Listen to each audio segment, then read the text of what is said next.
নমস্কার, আপনারা দেখছেন ওঙ্কার বাংলার সঙ্গে রয়েছে দেবাঞ্জলি। নজর রাখবো এই মুহূর্তের বিশেষ কিছু খবরের দিকে। বুধবার রাজ্যপাল আর.এন. রবির সঙ্গে রুদ্ধদ্বার বৈঠক করেন রাজ্যের মুখ্যমন্ত্রী শুভেন্দু অধিকারী। নতুন মন্ত্রিসভার বাজেট, ফলতার নতুন বিধায়কের শপথ সহ একাধিক বিষয় আলোচনা করা হয় এই দিন।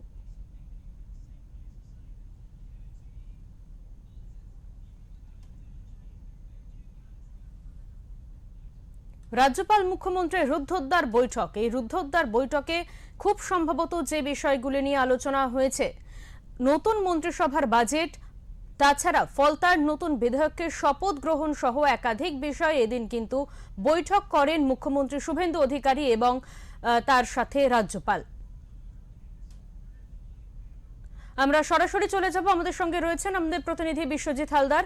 বিশ্বজিতের কাছে চলে যাব। বিশ্বজিৎ, আজকে মুখ্যমন্ত্রী শুভেন্দু অধিকারী এবং তার পাশাপাশি রাজ্যপাল আর.এন. রবির রুদ্ধদ্বার বৈঠক হলো, এই বৈঠকে ঠিক কি কি বিষয় নিয়ে আলোচনা হয়েছে, কি জানা যাচ্ছে সেই বিষয়ে তোমার কাছ থেকে বিস্তারিত জানতে চাইবো।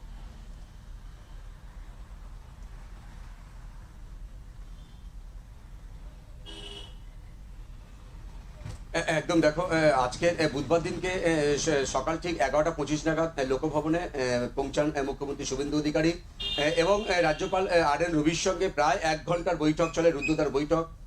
এই বৈঠকে কি আলোচনা হয়েছে সে বিষয়ে কিন্তু একাধিক সূত্র থেকে যেটা দাবি করা হচ্ছে যে রাজ্যপালের সঙ্গে মূলত আলোচনা হয়েছে।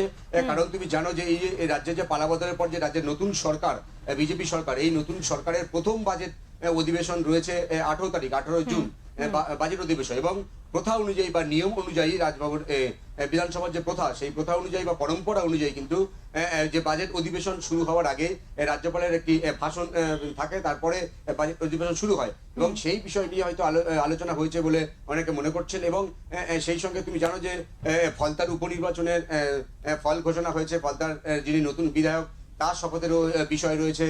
এবং সেই সঙ্গে আমরা দেখেছিলাম যে গত যে সরকার, মমতা বন্দ্যোপাধ্যায় তৃণমূলের যে সরকার এ রাজ্যে ছিল, একাধিকবার দেখেছি রাজ্যপালের সঙ্গে রাজ্যের যে সংঘাত সেটা কিন্তু চরম পর্যায়ে পৌঁছেছিল এবং সেখানে রাজ্যপালের যে সংঘাতটা জন্য কিন্তু কোথাও কেন্দ্রের সঙ্গে যে রাজ্যের যে উন্নয়নের যে ধারাটা সেটা কোথাও ব্যাহত হচ্ছিল।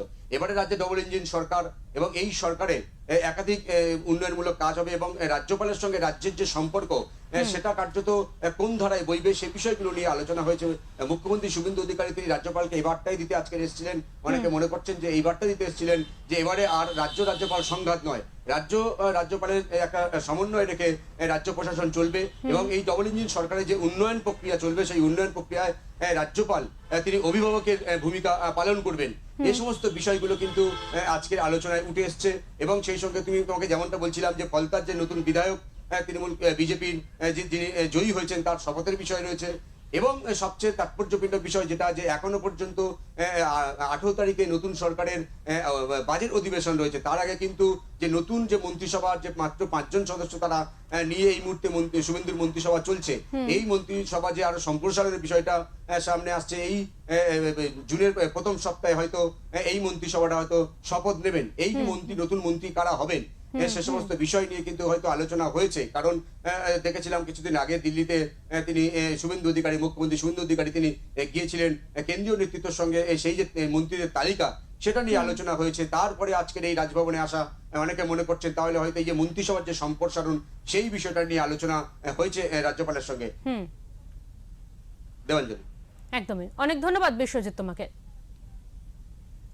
রাজ্যপাল মুখ্যমন্ত্রীর রুদ্ধদ্বার বৈঠক, লোকভবনে রাজ্যপাল এবং মুখ্যমন্ত্রীর রুদ্ধদ্বার বৈঠক হয় এবং এই রুদ্ধদ্বার বৈঠকে কিন্তু বিভিন্ন বিষয় নিয়ে আলোচনা করা হয়েছে। যে আলোচনা কি কি বিষয় আলোচনা হয়েছে সেই বিস্তারিত তথ্য তুলে ধরছিলেন আমাদের প্রতিনিধি বিশ্বজিৎ হালদার। আপনাদের আবারও জানিয়ে রাখবো, আজকে লোকভবনে রাজ্যপাল এবং মুখ্যমন্ত্রী শুভেন্দু অধিকারী তাদের কিন্তু রুদ্ধদ্বার বৈঠক হয়।